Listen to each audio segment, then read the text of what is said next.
नमस्कार, मी सीमाज किचनमध्ये तुम्हा सर्वांचे खूप खूप स्वागत आहे। आज आपण स्पेशल अशी हेल्दी अशी रेसिपी बनवणार आहोत आणि झटपट रेसिपी आहे, सगळ्यांनाच आवडेल अशी आहे आणि गोडाचा प्रकार आहे।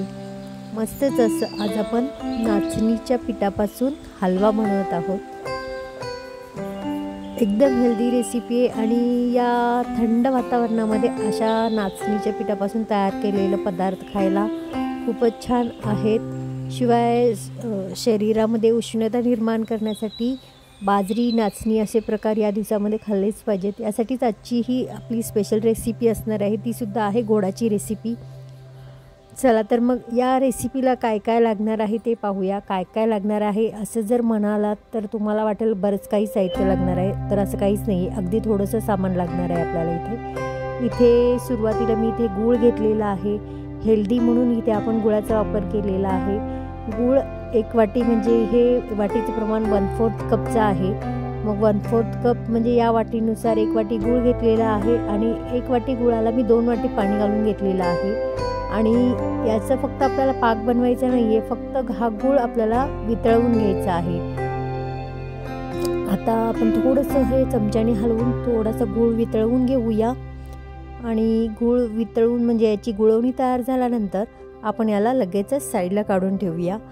गूळ त्याचं म्हणजे जे त्याची स्वतःचे गुण आहे ते उष्णता असते गुळामध्ये, म्हणून हिवाळ्यामध्ये शक्यतो साखरेपेक्षा गुळाचा जास्त वापर करायचा असतो, म्हणून इथे आपण या हलव्यामध्ये गुळाचा वापर केलेला आहे। जर तुम्हाला गुळ वापरायचा नसेल तर या ठिकाणी तुम्ही साखर सुद्धा वापरू शकता। की पहा, आता या जी गुळवणी आपण बनवत आहोत त्याला उकळी आलेली आहे, आपण लगेचच याला साईडला काढून ठेवूया, थोडा वेळ थंड होऊ द्यायची आहे याला। आता इथे आपण एक कढई घेतलेली आहे, या कढईमध्ये आपल्याला तूप घालून घ्यायचं आहे। इथे मी जवळपास 3 टेबलस्पून तूप वापरलेलं आहे आणि वाटीचाच म्हणजे जे आपण गूळ मोजून घेतलं त्याच वाटीच्या अंदाजाने मी इथे नाचणीचं पीठ घेणार आहे। मी दाखवायला विसरले तुम्हाला तूप टाकत असताना। मी इथे हे नाचणीचं पीठ घेतलेलं आहे आणि गॅसची आच एकदम लो ठेवून हे आपल्याला भाजून घ्यायचं आहे। अगदी याचा खमंग वास सुटेपर्यंत आपल्याला हे असंच भाजून घ्यायचं आहे। थोडंसं तूप घातल्यामुळे तुम्हाला जास्त ओलसर जाणवेल।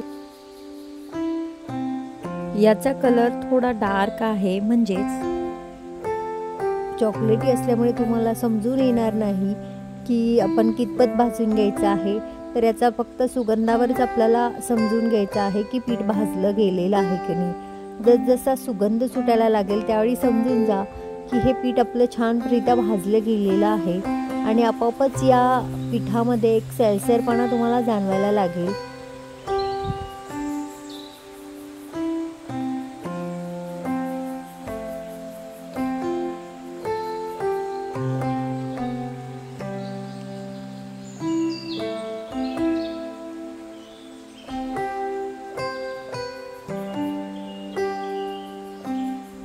पहा, मस्त असं हे पीठ भाजले गेलेलं आहे। आता याच्यामध्येच मी जे ड्रायफ्रूटचे थोडेसे काप आहेत, काजू आणि बदामचे, ते सुद्धा या पिठामध्येच भाजत असताना मी इथे घालून घेते, म्हणजे ते सुद्धा छानरित्या भाजले जातील या पिठासोबतच। थोडा वेळच आपल्याला भाजायचं आहे कारण ऑलरेडी आपलं हे पीठ भाजलं गेलेलं आहे। आता ड्रायफ्रूटसुद्धा छान भाजले गेले त्याच्यासोबतच।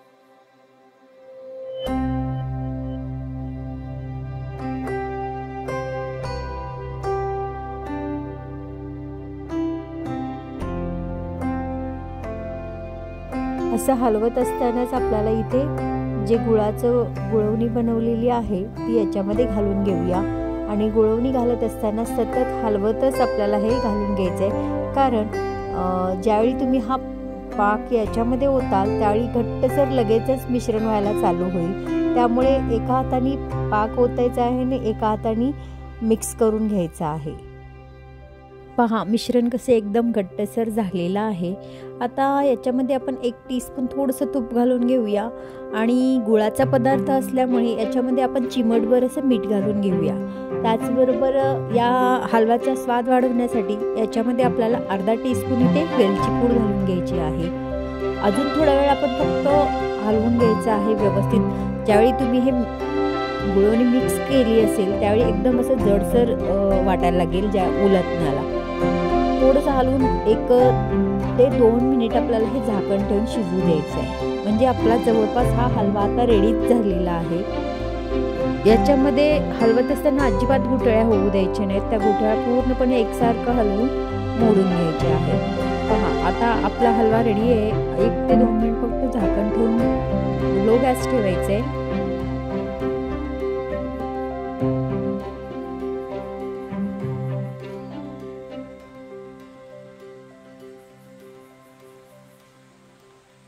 पहा संपूर्णपणे हा तळाला अजिबातच चिकटत नाहीये। मिश्रण खूप छान झालेलं आहे, हलवा रेडी झालेला आहे।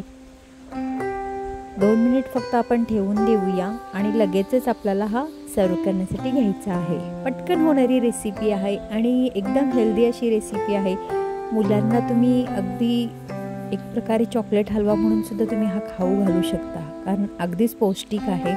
मुलांना समजणार देखील नाही की हा म्हणजे नाचणीच्या पिठापासून तयार केलेला आहे म्हणून। याच्यामध्ये जर तुम्हाला फ्लेवर वाढवायचा असेल तर तुम्ही 1 टीस्पून असं जो चॉकलेट सिरप मिळतो तो देखील घातला तरी अजिबातच तुम्हाला कोणालाच कळणार नाही की हा हलवा कशापासून बनलेला आहे।